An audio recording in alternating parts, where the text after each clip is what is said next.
You guys are listening to S&M Radio. This episode, we are talking about the Texas Chainsaw Massacre Part 2. Which is actually a pretty darn cool sequel, and a very interesting sequel at that, for sure.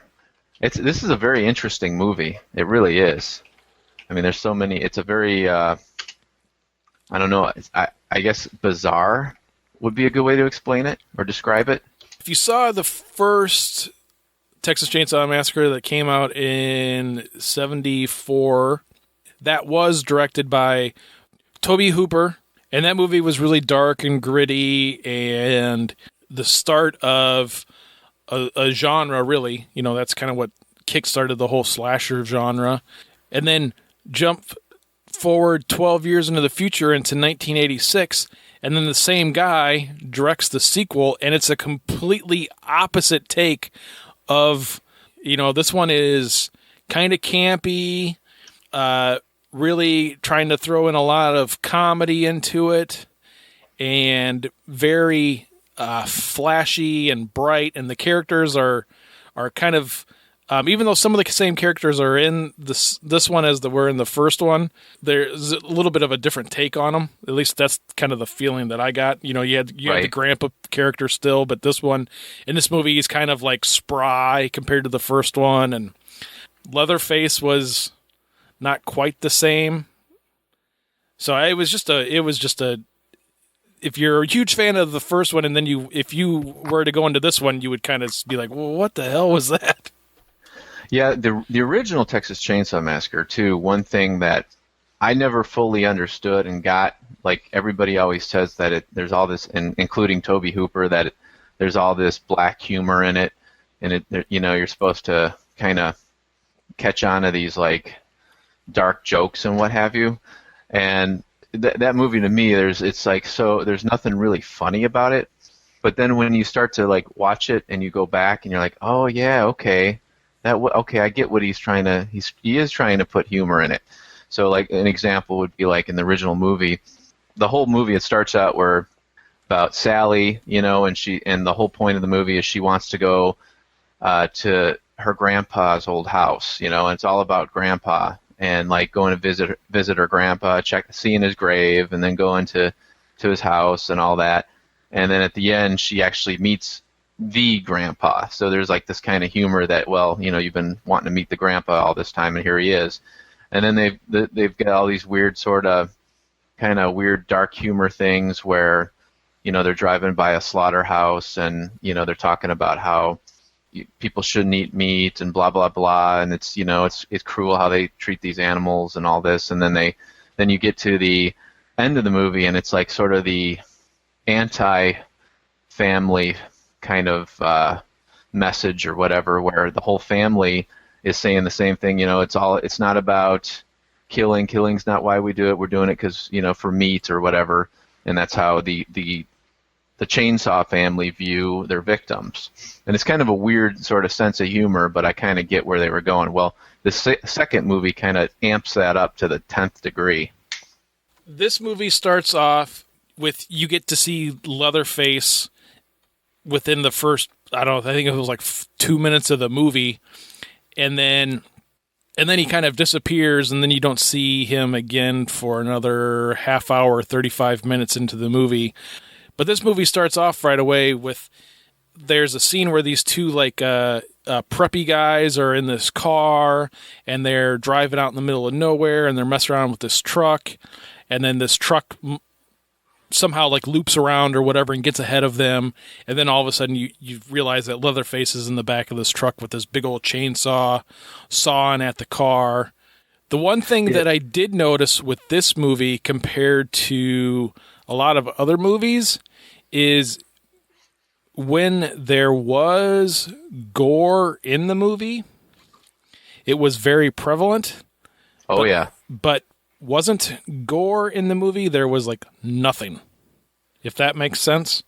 You have that first scene within the first 2 minutes of the movie where you have Leatherface dancing around in the back of this pickup truck, and he's like, not just has a leather face mask on, he's actually wearing a whole body of a person.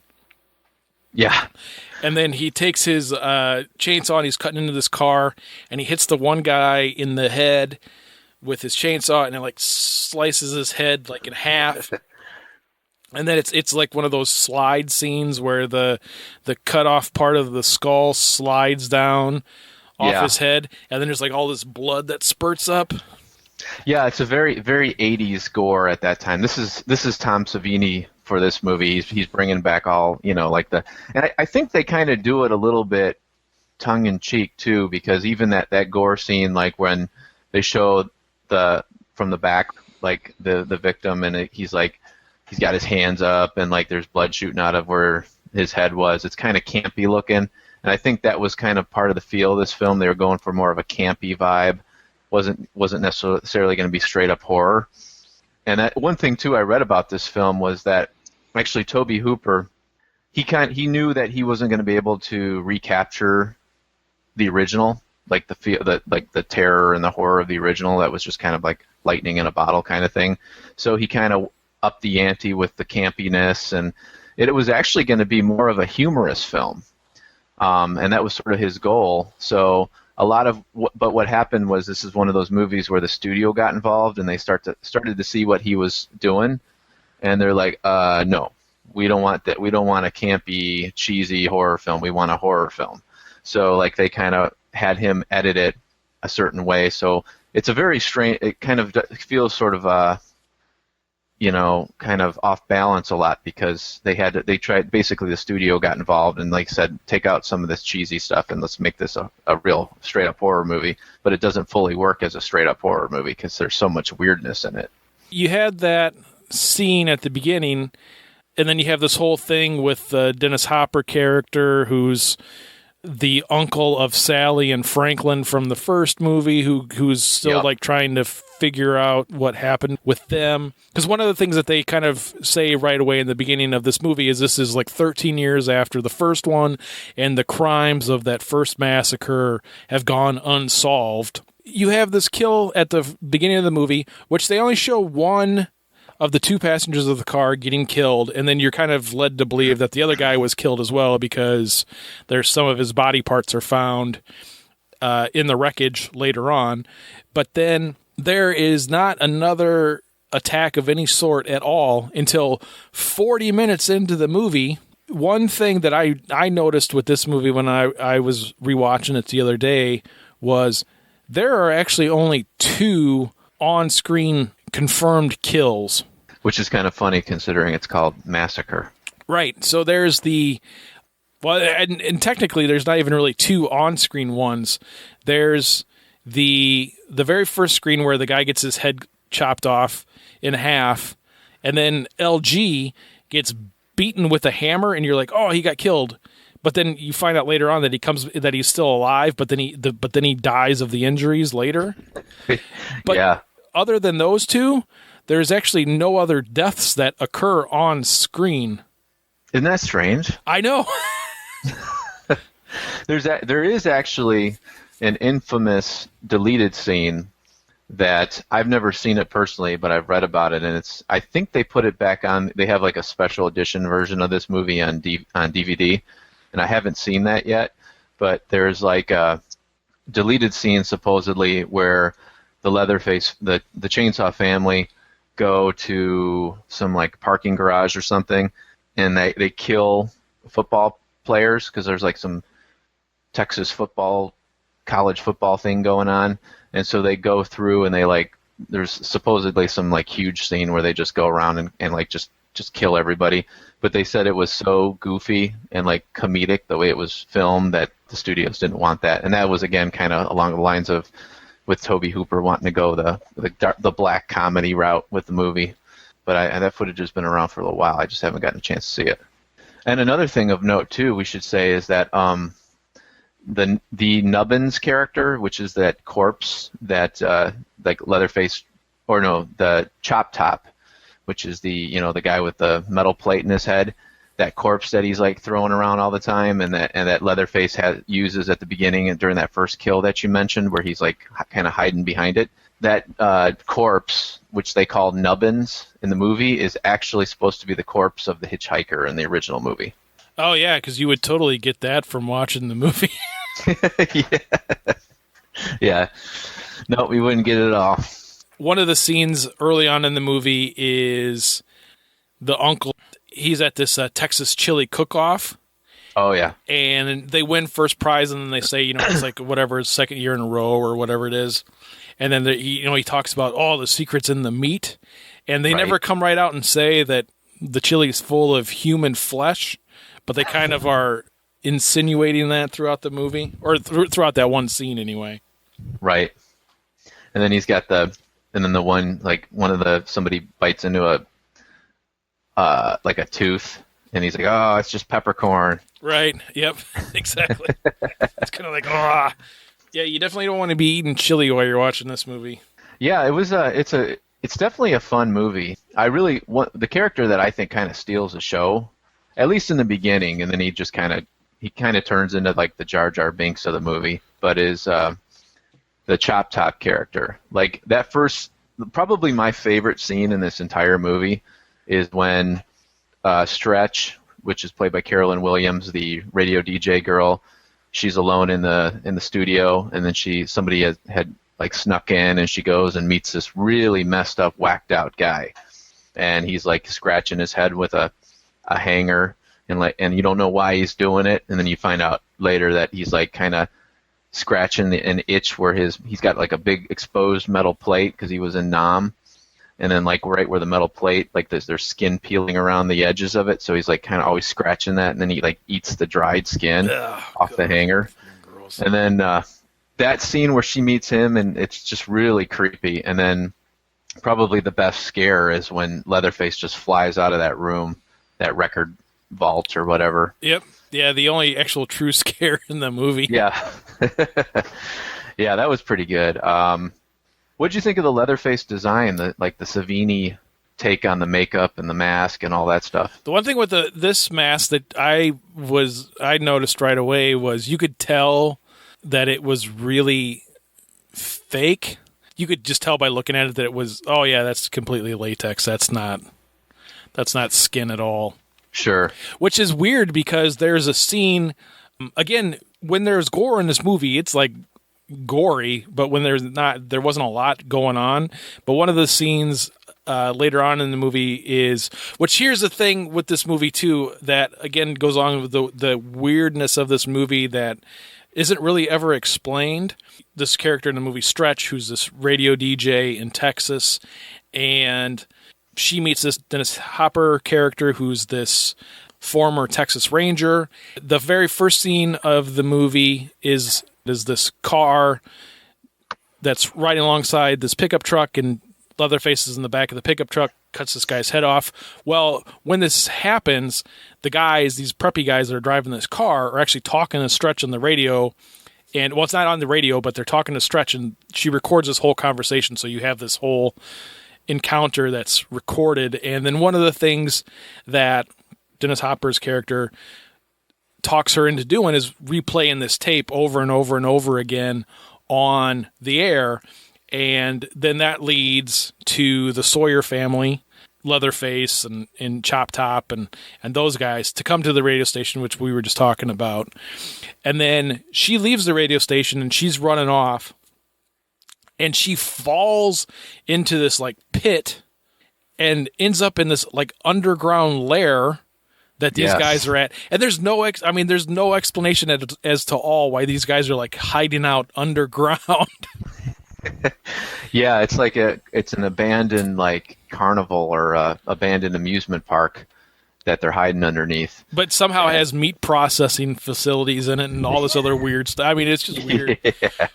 Yeah, it's kind of funny too. And they got like Christmas lights hanging up everywhere and like hooks and stuff. And yeah, that was one thing too. Like it's so over the top. Like their lair in this movie, it's such a drastic change from the original movie where it was just this old farmhouse, with bones and chickens and skulls and all that kind of stuff. And this now they're underneath the ground and they're hiding away, and they're able to like create like their secret formula chili down there, and it's kind of wacky. Very B movie, very very much like just one of those strange oddity B movies type things. Exactly. Man. Yeah, but to go back to the gore, when Stretch is in this weird underground lair thing, LG, who was the one guy who we thought got killed at the 40-minute mark, but then turns out comes back that he's still alive. And one of the things, she's in this lair, her and Leatherface have kind of supposed to be like he has feelings for her or something. Like, you know, she's tries to coax him and stuff, and you can tell when she's talking to him that he's like kind of paying attention and, you know, feels sorry for her or something. So, but anyway, Leatherface is going to try to help her like escape or something. He takes LG's face that he skinned off of his head and like places it over her face. Now that looked real compared to the mask that Leatherface had on. But then one of the most disturbing things in this movie is she's wearing this mask and he puts a cowboy hat on her to keep it on her face. And then she bumps into LG and we find out that LG is still alive. And then she takes LG's skinned face that she's wearing on her face and puts it back onto LG after he dies. Yeah, that's pretty nasty. That was probably like the nastiest scene of the whole movie too.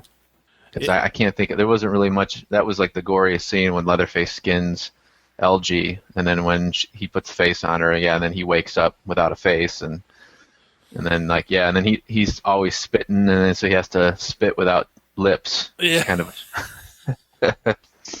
That was pretty creepy. You know, that's pretty much the whole movie. She gets away, and kind of similar to the first one, she got away, and you're not really sure if everybody else was dead or not. Because, again, like I said before, there was only really 2 confirmed on-screen deaths.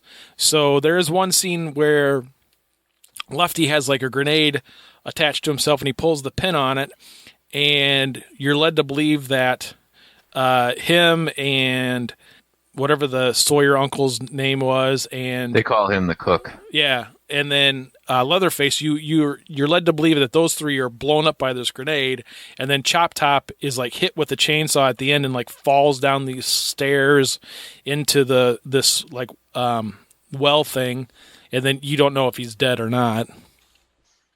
Yeah, and I think, and the funniest part too, actually, I saw this movie. I showed my son, my oldest teenage son, this movie. I think it was last year we watched it, and the part that he was like, "Oh my gosh, this is ridiculous," was right at that scene where they climb up the top of the thing, and sure enough, who's at the top of this big tower or whatever that their hideout is? Grandma. And and then she's holding the chainsaw, and Stretch pulls it out of her hand, and then freaks Chop Top up, or freaks him out, and that she messed with Grandma, and so we get to see. I guess Grandma was probably she was probably in the original too, because when they get Grandpa, there were 2 people sitting up in that attic in like those chairs, so I guess she was already kind of revealed in that one, but it was kind of interesting to see her again. The thing about this movie, I think you got to, if you want to understand what kind of movie this is, or if you've only seen the original, or even if you've seen some of the sequels and you haven't seen this movie, because this movie I think kind of is a lot different than any of the other movies for the most part. The best way to understand what these filmmakers had in mind is just all you have to do is go look at the original poster art for the film, where you see the Chainsaw family, and realize that they're all sitting and posing in the exact same way as the actors and actresses in The Breakfast Club were. So they're actually doing a parody of The Breakfast Club poster. That, I think, will explain to you kind of what the filmmakers had in mind when they made this movie. All right, everybody. So we both agree that Texas Chainsaw Massacre Part 2 is a pretty good, entertaining film. Oh, yeah, absolutely. We'll be back in a couple of weeks with... All right, everybody. Take it easy. Peace out. Later.